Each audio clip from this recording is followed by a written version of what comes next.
Bonjour et bienvenue. C'est le débrief à vif du match ASSP Sporting Club Toulon. Un match qui s'est soldé sur un score nul de 1 but partout, avec pour buteur notre Diallo international qui enfile les buts comme on pourrait enfiler les perles. Et puis Alex, notre invité, Alex Dubos de l'AS Saint-Priest, c'est votre joueur Sané qui, sur penalty en toute fin de match, parvient à égaliser. Bonjour à tous, c'est ça, oui. Donc pour m'accompagner, Manu, bien évidemment, et Jérôme dans sa voiture. Pour commencer, Alex, j'ai lu la presse et en gros, il est dit que sur la première mi-temps, Toulon a été dominateur. C'est aussi ton ressenti? Toulon a été Dominateur. Ah, c'est pas du tout le ressenti que j'ai du match. D'accord. Tu peux justement. Non, mais sur la première période. Hein. En tout cas, moi, c'est ce que j'ai lu dans la presse. Donc, si tu peux nous donner ton ressenti justement ou ton analyse de ce match. Non, nous sur le match aujourd'hui, on ressort content de notre match, frustré du résultat, parce qu'au vu du match, nous on pense avoir fait peut-être l'un de nos meilleurs matchs dans l'utilisation du ballon. Aujourd'hui, je trouve qu'on a vraiment fait un match où on a maîtrisé la possession, on a réussi à faire de belles ressorties de balles, sortir de leur pressing quand ils venaient nous chercher. Ce qui a même entraîné à un moment donné où ils hésitaient à venir nous chercher parce que dès qu'ils venaient nous chercher, on arrivait plutôt bien à éliminer leur joueur offensif. Après, on a eu quelques difficultés dans cette dernière passe, peut-être un peu trop d'utilisation de ballon par-dessus. Sur la dernière passe, et avec la pluie qu'il y avait hier, du coup, ça faisait beaucoup fuser le terrain. Mais sur le match, dans son ensemble, je trouve on a bien maîtrisé. Voilà, on a raté 10 minutes. Les 10 minutes de la reprise, on est passé à côté en deuxième mi-temps. Et ces 10 minutes-là nous ont coûté cher parce qu'elles permettent l'ouverture du score de Toulon. Après, voilà, on a eu quelques occasions. On tape 2 fois le poteau, on rentre 2 fois dans la surface, descend devant le but. Alors, on a un peu de réalisme, je pense, sur ce match pour pouvoir l'emporter. Mais on est plutôt vraiment satisfait du contenu global de notre équipe. Ouais, c'est vrai que dans l'article que j'évoque, il est noté que vous touchez le poteau et semble-t-il une grosse partie d'Andrani, le gardien toulonnais. Ouais, il en sort une, c'est lui qui en sort une sur le poteau en deuxième mi-temps. Après, voilà, honnêtement, on n'a pas eu trop de frappes cadrées à lui imposer. Donc, j'ai pas trouvé que c'est le match forcément où il s'est mis le plus en valeur, même si c'est tout ce que c'est un bon gardien et qu'il a géré ce qu'il avait eu à faire. Après, sur le penalty, bah, on va dire c'est un penalty, donc pas lui amputer à lui. Mais de manière globale, ouais, on a eu des situations. Justement, tu évoques ce penalty, mais avant de peut-être en reparler avec mes acolytes, le fait que Laborde soit expulsé, ça a été quelque chose qui est de bénéfique pour vous Forcément, quand une équipe passe à 10, normalement, c'est censé être bénéfique pour celle qui passe à 11. Vous me direz, à Martigues, du moment où Martigues passe à 10, c'est là où ils prennent le dessus. Mais là, sur le fait que Laborde soit expulsé, forcément, ça a fait, ils ont dû se réadapter tactiquement, donc mettre un offensif, être un peu plus bas. Donc nous, ça nous a permis d'avoir un petit peu plus d'espace pour créer des décalages et essayer de réduire le score pour revenir à un partout. D'accord. Jérôme, toi qui as donc pu voir le match sur Fuchs malgré quelques saccades, tu nous livres un petit peu ton analyse et puis peut-être voir la confronter avec celle d'Alex. Je ne peux pas la confronter, c'est exactement l'analyse que j'aurais fait. On a été dominé à peu près tout le match. On a beaucoup subi, mais c'est un match auquel je m'attendais, c'est-à-dire avec deux équipes qui sont au bord de la relégation et une équipe qui se déplace, qui forcément va pas tenter de faire le jeu, va essayer de grappiller un maximum de points face à une équipe qui reçoit, qui là a besoin de bonifier justement le fait de recevoir. Et bah oui, Saint-Priest a fait largement le jeu. Nous, on a essayé d'évoluer en contre, mais ça a été un match très pauvre en occasion. On a beaucoup subi et oui, on a eu une occasion en début de deuxième mi-temps qu'on a réussi à mettre au fond. Par contre, je suis assez déçu par la réaction de l'équipe après avoir ouvert le score parce c'est vrai qu'on a concédé très très peu d'occasions. Saint-Priest a été très bon dans l'entrejeu, a en effet arrivé à éliminer nos premières lignes défensives assez facilement, mais dès qu'il fallait s'approcher des derniers mètres pour trouver la passe décisive qui allait justement faire mal, c'était très délicat. C'est peut-être pour ça d'ailleurs que ces deux équipes sont en bas de tableau. Dès qu'ils sont entrés dans la zone un peu véridique de la surface de réparation, on est beaucoup moins précis, beaucoup moins percutant, quoi. Mais sur l'analyse, je suis entièrement d'accord. On est dominé tout le match, mais on parvient justement à pas se mettre trop en péril. Et le fait d'avoir ouvert le score à l'extérieur, c'était vraiment l'occasion d'aller chercher des points. Bon, on en a pris un, hein, faut pas faire la peau bouche. Un point à l'extérieur, c'est un bon point. Mais et on méritait pas mieux. Après, entre l'expulsion de Laborde et le penalty concédé, le pauvre Anthony Wasman hier soir, c'est lui qui nous coûte cher, hein, parce que sur le penalty, c'est lui qui déserte la défense, qui fait que Laborde est quasiment obligé de concéder le penalty, la faute, pardon, et le carton rouge pour Laborde. Et le penalty, c'est encore Anthony qui est sur le coup, donc il nous coûte cher hier soir. Mais sur le contenu, je suis entièrement d'accord avec la description d'Alexandre, c'est ça. Oui, sur la physionomie du match, le nul est on ne peut plus logique, quoi. 1-1 face à un concurrent direct, Manu, c'est un bon point. Tu espérais autre chose de ce match? Non, moi j'espère plus rien de notre équipe. Donc non, un point c'est plutôt pas mal, même si ça nous met dans une position où en cas d'égalité, on sera derrière Saint-Priest. Donc pour Saint-Priest, je pense que quelque part ce nul est pas trop mal, hein, parce que voilà, s'il devait revenir à égalité avec le Sporting, ils seraient devant nous. Donc pour eux, c'est pas trop mal. Pour nous, c'est un point de prix. Pour moi, il en reste plus que 2, voire 3 à prendre. Certainement pas 5, comme dit Poinsignon. Je pense qu'arriver à 33, voire 34, ça va passer. Donc on voit qu'il 4 matchs, 2 points, un gros programme qui nous attend. Oui, je souligne, j'ai pas vu le match, hein, je souligne le but évidemment de Diallo qui en est à combien? 6 ou 7? 7. 7. C'est un très beau ratio. On sait très bien que voilà, on a tellement eu des attaquants qui marquaient pas parfois la moitié de ça et étaient annoncés comme des attaquants de grande qualité. Donc 7 buts, s'il devait encore marquer 1 voire 2, mais même s'il en restait à 7, c'est tout à fait correct. Mais c'est marrant. Alors j'ai pas vu le match. Peut-être que je vais demander d'ailleurs à Alex ce qu'il en pense sur la forme. Mais voilà, j'ai toujours un petit problème avec ce joueur où je vais certainement pas lui enlever son efficacité, et bravo à lui. Et c'est pas anodin. Et 7 buts, c'est vraiment, encore une fois, c'est vraiment bien. Mais je reste toujours plus que sur ma faim dans ces prestations pures d'attaquant, dans le jeu notamment.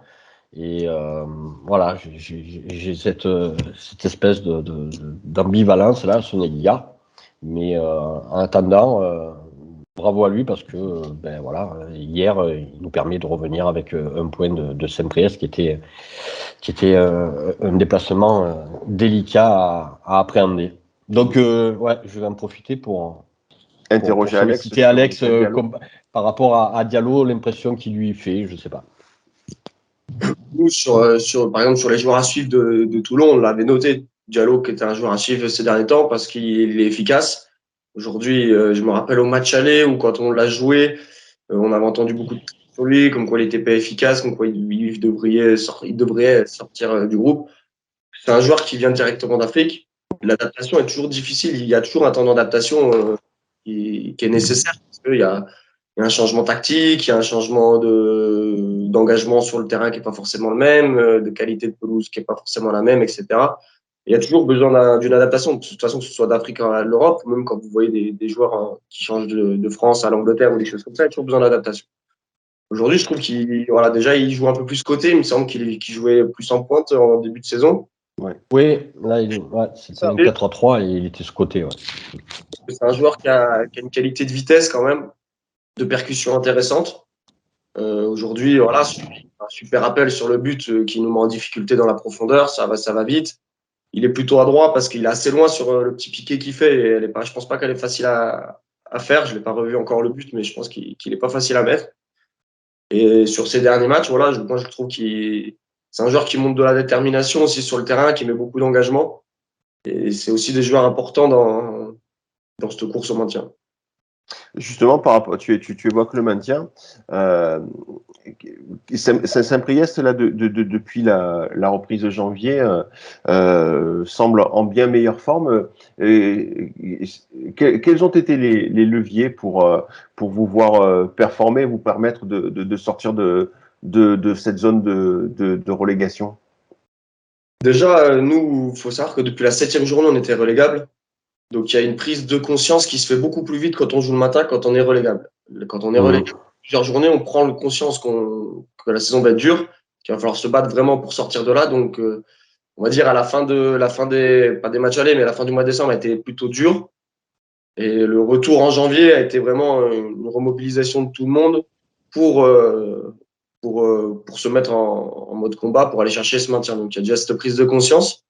Et après, il y a aussi l'apport, on a recruté quelques joueurs, et il y a l'apport de plusieurs joueurs qui sont rentrés dans l'équipe, qui nous ont apporté un peu plus de stabilité, un peu plus d'expérience aussi, parce qu'on avait une équipe très très jeune, où on a fait rentrer dans l'équipe des joueurs un peu plus expérimentés, plutôt autour de 25-26 ans, qui avaient quelques matchs de national, voire de Ligue 1 de nous a permis aussi d'avoir une stabilité un peu plus au niveau de notre équipe.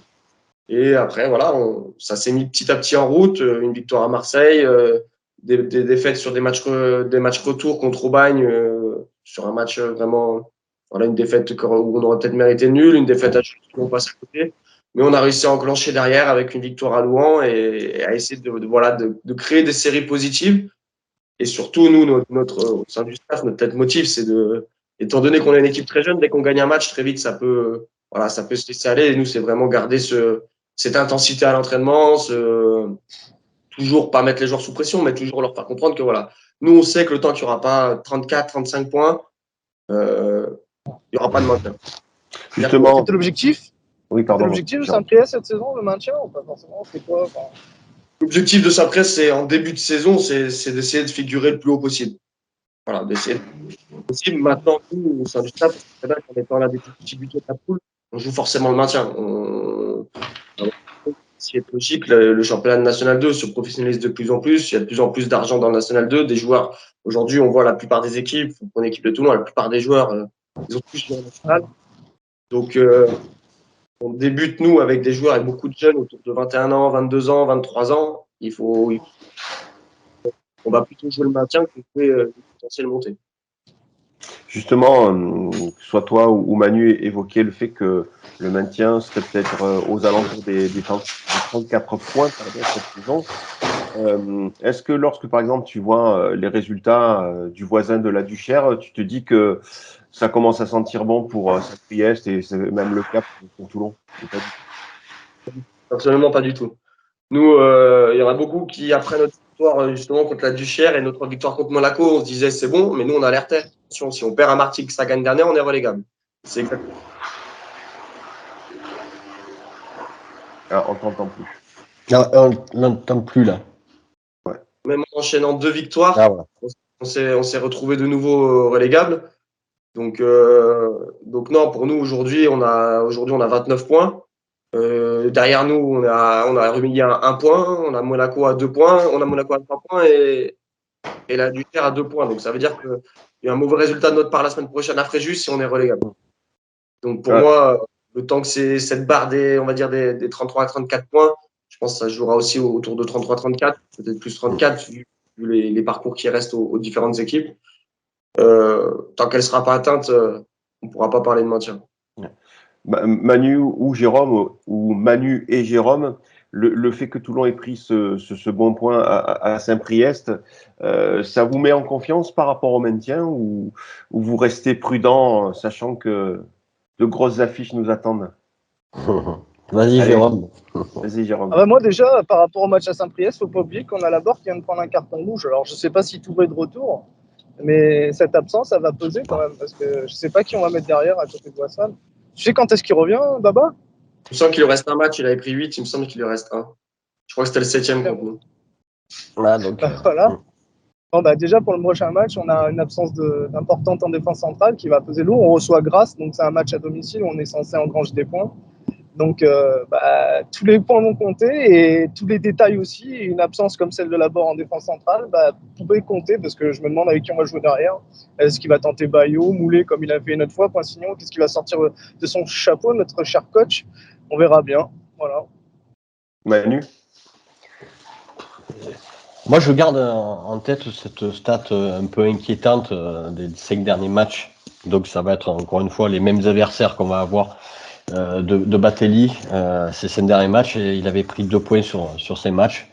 Là, il nous reste 2 points, voire 3 à prendre en 4 matchs. Donc, on sait qu'il est possible qu'on ait des difficultés à prendre ces points. Et si on regarde le programme, Grasse qui revient totalement dans la course la semaine prochaine, après un petit break, et puis on va enchaîner sur les 3 derniers matchs à l'Étoile. Autant vous dire que s'ils peuvent nous enfoncer, enfin voilà, je ne vais pas faire de lycée. Le match de l'Étoile sera évidemment un match compliqué. Louan, bon, peut-être c'est le seul match que peut-être, voilà, sans trop d'enjeux, mais enfin, ça sera leur dernier match. C'est un club, il y a du public. Bon, je vois pas trop. Enfin, sur le papier, peut-être que voilà. Et Gaulle, pour terminer, il y a quand même de grandes chances qu'ils jouent le coup à fond, même si je pense que hier soir, ils ont pris un petit coup sur la tête, mais n'empêche qu'ils restent à égalité. Enfin, ils sont au moment où on se parle, c'est Martigues qui est en national. Donc, enfin, voilà, le programme est compliqué. Donc, non, il reste ces 2 voire 3 points à prendre. Et ils sont loin d'être faits. Une petite remarque, là, j'entends Alex parler. Vous voyez, je suis agréablement, non d'ailleurs pas surpris spécialement, mais ça me plaît beaucoup parce que vous voyez, il est plus au courant que nous des suspensions de nos propres joueurs. Ça veut dire que ça bosse, et ça veut dire que c'est pas forcément si courant. Et il était au courant de plein de choses. Quand on l'écoute parler, il est au moins quasiment autant que nous au fait de l'équipe sur plein de points. Et ça, j'aime beaucoup parce que voilà, ça signifie pas mal de choses. Et en l'occurrence de choses qui nous manquent à nous c'est des genres de détails qui n'en sont pas et qui font les petites différences, et je lui dis bravo parce que ça a l'air de rien comme ça, hein, de savoir que le joueur est suspendu, que Diallo, il savait que Diallo était au match aller plutôt un peu critiqué, et puis, mais par contre là, ils avaient remarqué qu'il était efficace, etc. Enfin, j'aime beaucoup. C'est un plaisir d'échanger avec lui parce que voilà, on voit que ça bosse, et c'est pas si fréquent que ce soit chez nous ou même ailleurs, hein, parfois. Alors, c'est vrai qu'il est des choses qui sont simples à connaître, à savoir le nombre de buts, ce genre de choses, le nombre de matchs de suspension. Mais par rapport, par exemple, à ce que tu évoquais, Alex, concernant le fait que Diallo puisse être critiqué, c'est quelque chose que tu vas pêcher où comme information? C'est sur les réseaux sociaux? Tu fréquentes le forum larascas.fr, des choses comme ça? C'est souvent aussi un peu du bouche à oreille. Voilà, le coach ou nous qui avons des gens au téléphone. Et, tiens, en ce moment, ce joueur-là est plutôt critiqué. Ce joueur-là, voilà. J'ai regardé un peu votre dernière émission aussi pour savoir comment vous parliez du prochain match. Donc, savoir que vous vous mettiez en question pourquoi Faragomis ne jouait pas. J'ai appris qu'il y avait peut-être été une petite blessure sur le dernier match. On essaie d'avoir toujours. Notamment sur Toulon. En fait, Toulon, c'est un peu plus simple parce que c'est un club très suivi, que ce soit par les journalistes ou par les supporters. Il y a beaucoup ils font des conférences de presse d'avant-match, etc. On peut sortir des petites infos un peu n'importe où. Alors, c'est des clubs où sur les réseaux ou sur leur site, il y a peu d'informations. Ça Après, c'est aussi, voilà, on travaille à plein temps, c'est aussi, il faut démontrer un peu de travail si on veut s'en sortir et si on veut avoir du boulot. Eh oui. D'accord, très bien. Oui, donc je voulais revenir aussi sur autre chose, c'est sur le nombre de cartons. Parce que bon, moi hier j'étais au stade Vélodrome pour le RCT et donc par contre je regardais le nombre de cartons avec quand même 3 cartons jaunes pour Toulon et un rouge et Saint-Priest un carton jaune. Est-ce que ça veut dire que le match était haché ou qu'il y a eu des mauvais gestes ou c'est simplement des cartons de prévention, si on peut dire ça comme ça? Je sous-entends ça pour les cartons jaunes, hein, pas pour le rouge. Alex? Moi, personnellement, nous, le jaune qu'on prend, c'est le même jaune que prend Bilal El Anzaoui. C'est contre-attaque ou on ralentit l'action. Anti-jeu. Le rouge de la barre, personnellement, voilà, il prend un risque de tacler. Voilà, droite fait faute, c'est rouge qu'un éditeur. J'aurais fait le choix de dire j'accompagne le joueur et je le gêne et j'espère l'arrêt en face à face d'Andrani. Voilà, c'est un rouge, je pense, qui aurait pu être évité, mais aussi qui aurait pu entraîner directement l'égalisation. C'est un choix. Après, sur les autres jaunes, non, après, en fin de match, forcément, Toulon est un peu plus sous pression parce qu'ils mènent 1-0, il faut défendre, ils sont à 10. Donc, il y a une ou deux contre-attaques qui peuvent partir, enfin, une ou deux actions qui peuvent les amener en danger où il y a une ou deux fautes. Il y a un jaune de Simpara sur un tacle mal négocié d'attaquant. Mais au-delà de ça, franchement, contrairement au match aller où il y a eu un petit échauffourée, où le match était bien passé jusqu'à l'échauffourée, sur ce match-là, franchement, j'ai pas vu, il n'y a pas eu. Nos 2 matchs contre Toulon sont plutôt bien passés. Justement, par rapport, tu évoques ce match aller, pardon, est-ce que tu as trouvé des différences notoires sur les prestations de ton adversaire, que ce soit à Toulon ou que ce soit hier soir? C'est un peu difficile parce que déjà, nous, par rapport au match aller, on n'avait pas le même système, pas le même, on va dire. Le match aller, on était un peu plus en crise. On était parti sur cette fin de première partie de saison avec un bloc beaucoup plus défensif, jouer un peu plus les positions. Et aujourd'hui, voilà, on reprend un peu plus notre jeu. Donc, c'était pas le même. Le contexte est différent. Le contexte est différent. Après, non, j'ai trouvé un peu des similitudes sur les équipes. Pour moi, j'ai pas trouvé grande différence sur l'équipe qu'on a affrontée à l'aller ou au retour. Les joueurs sont sensiblement les mêmes. Par contre, j'ai trouvé un Kenny Moulin meilleur sur le match retour. J'ai trouvé très intéressant. Un peu fatigué sur la fin, mais très intéressant comme joueur. Un Moussa percutant. Et pareil, je trouve que c'est quand il démarre, c'est un joueur très dangereux. Je pense que Simpara est un joueur devant qui fait du bien aussi au Sporting parce que c'est un joueur qui est remuant quand même, donc qui va gêner les défenseurs. Après forcément, on analyse l'équipe, on voit plutôt les difficultés, plutôt les avantages et on essaye de mettre en place quelque chose pour les contrer, mais c'est pas toujours payant. Toi, Jérôme, par rapport à ce que vient d'évoquer Alex quant aux 2 rencontres, puisque tu as assisté aux 2, c'est quoi ton regard en plus avec le cœur jaune et bleu? La différence entre les 2 matchs, alors qu'on a changé de coach, oui, il n'est pas important. Donc ça prouve que le changement de coach n'a pas eu forcément un impact si positif que ça. Après, Alexandre, il a une vision sur peu de matchs. Nous, on les voit semaine après semaine. Les joueurs qui vendent comme Sao, Simpara, nous, on sait qu'ils n'ont pas un rendement suffisant, notamment par rapport à ce qu'on attendait d'eux, quoi. Après, moi, sur le match d'hier, j'ai tellement assisté à une rencontre à laquelle je m'attendais que j'en tire pas d'autres conclusions qu'on essaie de prendre un maximum de points pour terminer la saison et se maintenir, et basta. On attend tous cette fin de saison qu'elle se termine enfin et qu'on passe à autre chose en se maintenant, de préférence, bien entendu. Mais enfin, on tire plus trop de conclusions des matchs auxquels on assiste. La seule chose qu'on attend, c'est la fin pour partir sur autre chose parce qu'on n'est pas à notre place et on espère vraiment être à une place la saison prochaine. Manu, c'est aussi ton. Ouais, non, il n'y a plus grand chose à rajouter. Voilà, de toute façon, encore une fois, j'ai pas vu le match hier.